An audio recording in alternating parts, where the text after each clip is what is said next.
लगातार बारिश के कारण आपका पर्सलेन या पोर्टुला लंबा लंबा सा ग्रो कर रहा है, लैगी हो रहा है, उसमें अच्छी सी फ्लावरिंग नहीं हो रही है, तो आपको क्या करना चाहिए।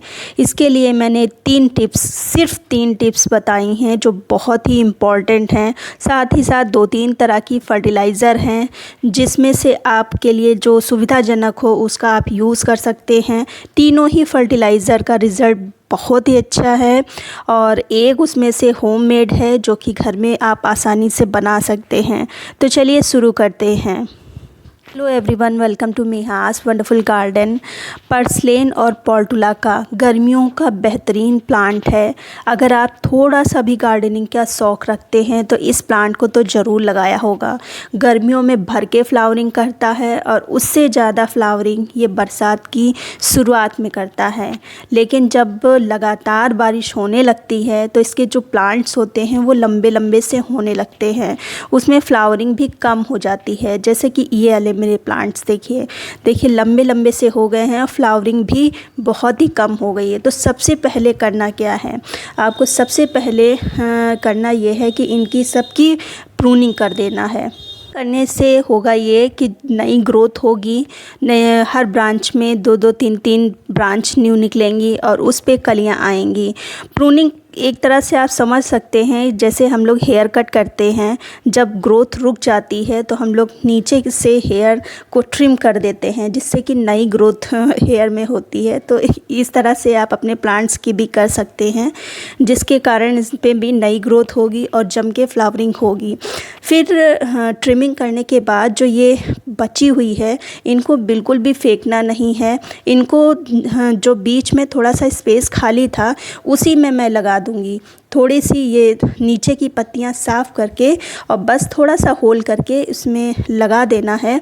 थोड़ी सी लगातार बारिश के कारण मिट्टी हार्ड हो गई है तो थोड़ी सी हम सीज़र की सहायता से इसकी हटा देते हैं और फिर ये सारी जितनी भी कटिंग है सबको मैं फिर से इसी में लगा देती हूँ। तो प्लांट भी भरा भरा लगेगा और फ्लावरिंग भी बहुत ही अच्छी होगी।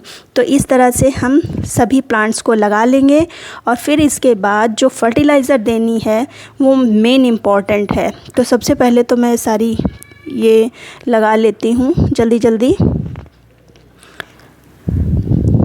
और फिर फर्टिलाइज़र में हम लेते हैं आधा लीटर पानी।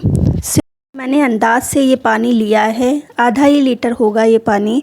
और फिर जो सबसे पहली चीज़ मैंने इसमें डाली है ये है NPK 19-19-19। जो भी आपके पास बैलेंस फर्टिलाइज़र हो NPK का वो आप यूज़ कर सकते हैं। इसके प्रयोग से प्लांट बहुत ही अच्छे से ग्रो करेगा। इसमें नाइट्रोजन, फास्फोरस और पोटेशियम तीनों ही बैलेंस मात्रा में प्लांट को मिल जाएगा। तो सिर्फ आप इसका ही यूज़ करेंगे तब भी आपका प्लांट बहुत ही अच्छे से घना होगा और उसमें फ्लावरिंग खूब अच्छे से होगी। अगर ये आप केमिकल फर्टिलाइज़र नहीं देना चाहते हैं तो इसकी जगह पर आप ऑर्गेनिक फर्टिलाइज़र भी दे सकते हैं। वैसे तो ये थोड़े ही दिन फ्लावरिंग करते हैं, तो अगर आप केमिकल फर्टिलाइज़र देते हैं तो बहुत ही अच्छा है। लेकिन अगर आप नहीं यूज़ करना चाहते, अवॉइड करते हैं, तो आप इसका प्रयोग कर सकते हैं। ये जीवारस ह्यूमिक एसिड है, इससे प्लांट की जो रूट होती है वो बहुत ही अच्छे से बढ़ती है, बहुत ही तेज़ी से ग्रो करती है। तो अगर रूट बहुत अच्छे से ग्रो करेगी तो ऊपर फ्लावरिंग तो होगी ही, ग्रोथ भी बहुत ही अच्छे से होगी।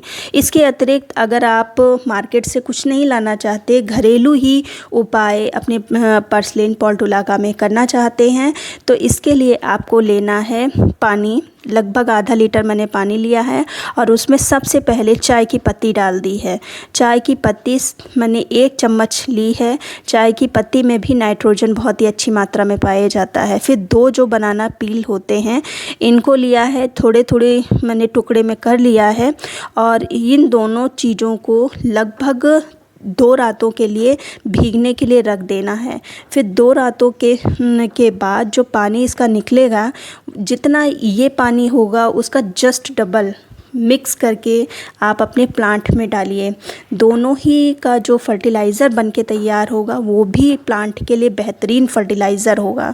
लेकिन जब बारिश नहीं हो रही हो, 2-3 दिन तक मिट्टी अच्छे से सूख चुकी हो, तभी इस फर्टिलाइज़र को देना है। अदरवाइज़ प्लांट में फंगस भी लग सकती है, तो इस चीज़ का आप ख्याल रखिएगा। तो ये जो सारी फर्टिलाइज़र बताई, इसमें से जो आपके सुविधाजनक हो उसका आप प्रयोग कर सकते हैं।